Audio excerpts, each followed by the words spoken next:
Mona Mariana was torn between her love for her son and love for her country. In a constant state of dilemma, she roamed around the city in the darkness of the night. A chance encounter with the grieving wife of a soldier helped her make up her mind. She finally arrived at a decision and asked the gatekeepers the next morning to let her go to her traitor son. Let's read further. Then they took counsel with one another and decided, it would not be honorable to kill you for the sins of your son. We know that you could not have led him to commit this terrible sin, and we can understand your distress. But the city does not need you even as a hostage. Your son cares not for you. We believe that he has forgotten you. Fear that he is, and there is your punishment if you think you have deserved it. We believe that is more terrible than death itself. Yes, she said, it is indeed more terrible. The soldiers discussed with one another and decided that it was no use killing the lady for the sins of her son. They were certain that she could not have led her son to commit this terrible crime. Therefore, they opened the gate and let her go. And so they opened the gates and suffered her to leave the city and watched long from the battlements as she departed from her native soil, now drenched with the blood her son had spilt. She walked slowly, for her feet were reluctant to tear themselves away from this soil, and she bowed to the corpses of the city's defenders, kicking aside a broken weapon in disgust. For all weapons were abhorrent to mothers, save those that protect life. She walked as though she carried a precious phial of water beneath her cloak, and feared to spill a drop. And her figure grew smaller and smaller to those who watched from the city walls. It seemed to them that with her went their dejection and hopelessness. The soldiers opened the gates for her after some counseling.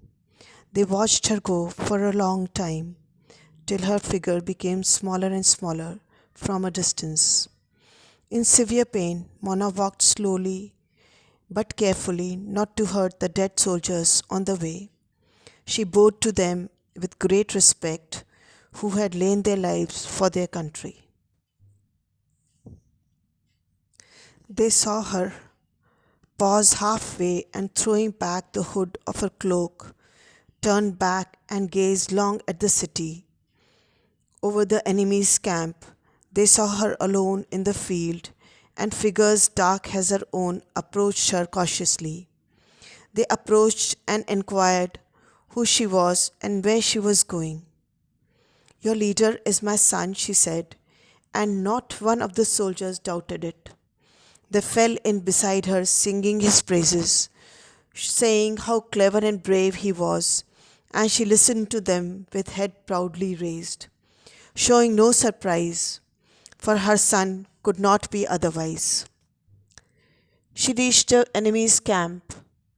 The soldiers inquired from her who she was and why she had come.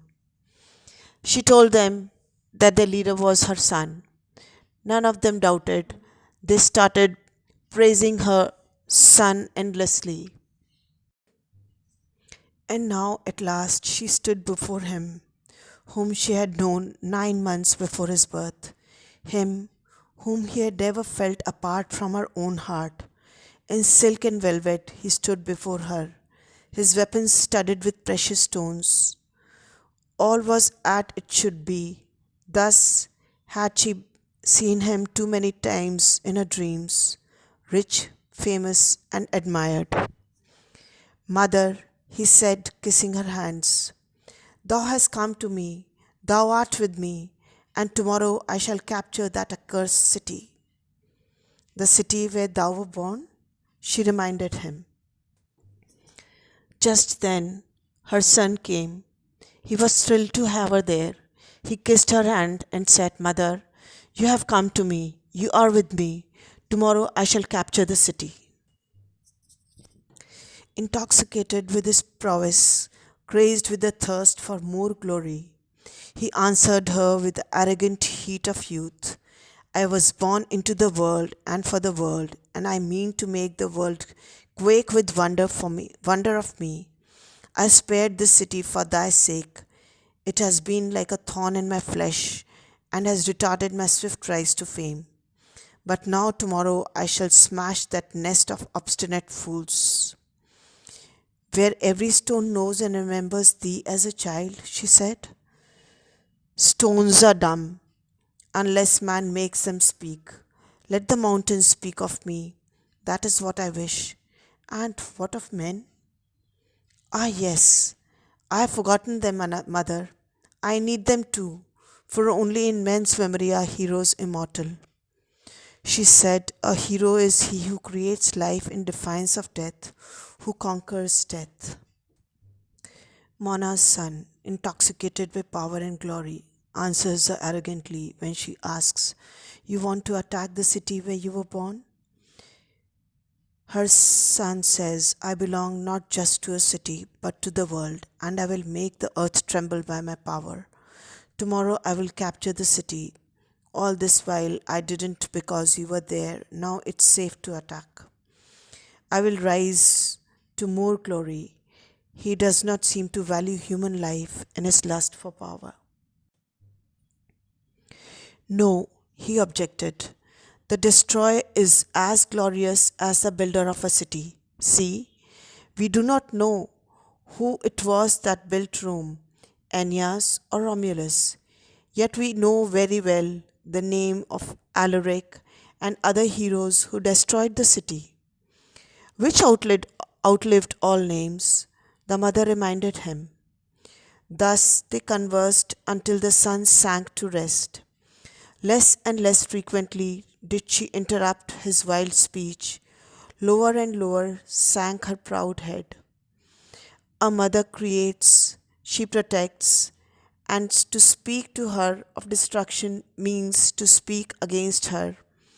But he did not know it.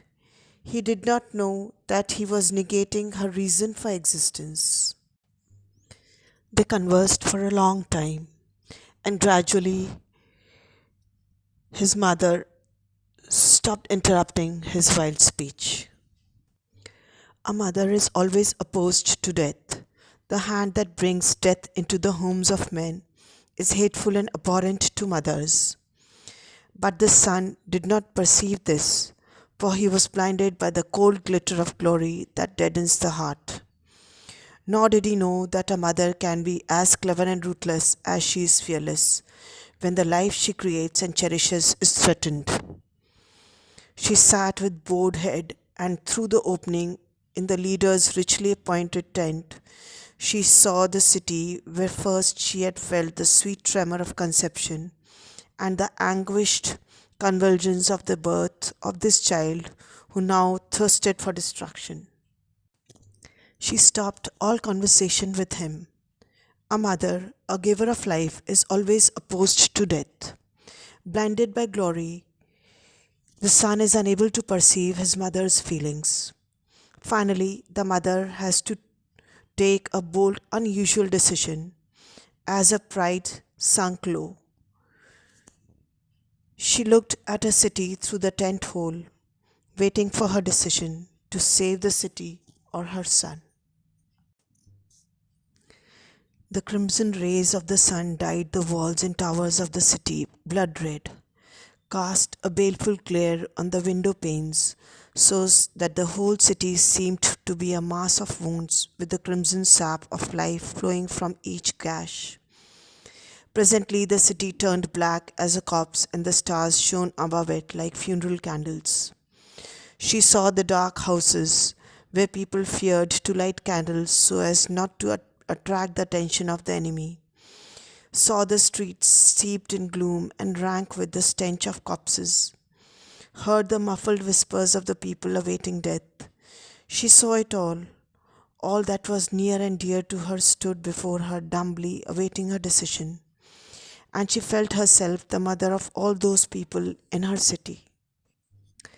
This paragraph shows the pain of the people, and the writer has pictured it very sensitively. It brings out the pathos, the sensitivity of Mariana, who is pained by the misery caused by her son to her city, the city of her birth, the city of her life, the city of her people.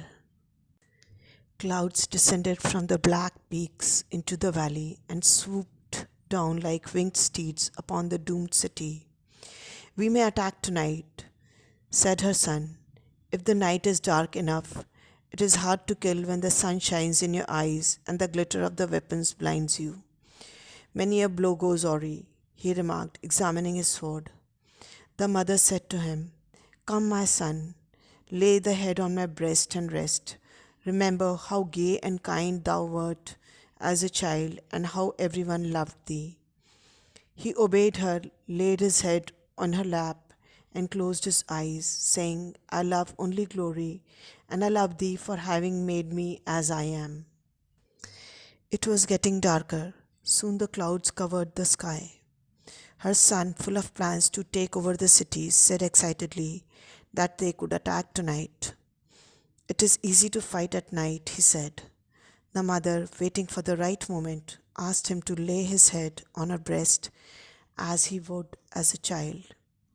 He obeyed her and closed his eyes, enjoying the bliss of mother's love and warmth. And women? She asked, bending over him. They are many, one tires of them as of everything that is too sweet.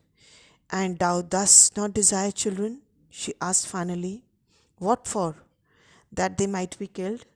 Someone like me will kill them? That will give me pain, and I shall be too old and feeble to avenge them. Thou art handsome, but as barren as a streak of lightning, she said with a sigh. Yes, like lightning, he replied, smiling, and he dozed there on his mother's breast like a child. She takes the conversation to having a family, which he refuses, saying, Man tires of women too, and children would be killed in war. So the conversation goes for a while, and he quietly dozes off in his mother's lap. Then, covering him with her black cloak, she plunged a knife into his heart, and with a shudder he died, for who knew better than she where her son's heart beat? And throwing his corpse at the feet of the astonished sentries, she said, addressing the city, As it is, citizen, I have done my country all I could. As a mother, I remain with my son. It is too late for me to bear another. My life is of no use to anyone. And with a firm hand she plunged a knife, still warm with his blood, her blood, into her own breast, and again she struck true, for an aching heart is not hard to find. She stabbed him in the heart and threw the corpse to the sentries. Having done her duty to her country, and now, with no purpose left to live, she stabbed herself to be with her son. The story, which starts from the conflict within the mind of a mother, ends at the solution of the problem at the cost of the life of a traitor and his mother. On the other hand, the wounded and hopeless city gets life and lives new life after the end of the story. The effective images used there make this story successful in terms of attaching the readers with the situation and giving the experience of both hopeless citizen and the mother in the difficulty of her mental conflict. The images used in the first part of the story, which gives the picture of the despaired city as if it is such a small and tender creature within the jaws of dreadful animal, which can be crushed down at any moment without any hope of support of averting such inevitable destruction at any moment. The story is rich with symbol and images, which can easily attach the audience emotionally to the story, particularly the image of the city in the dark night like a prey between the jaws of enemy and the initial part and the image of the city as dumb and wounded animal at the succeeding part are successful to make the audience feel with or identify with the central character and motivate them to be sacrificed if needed for the sake of their country and society.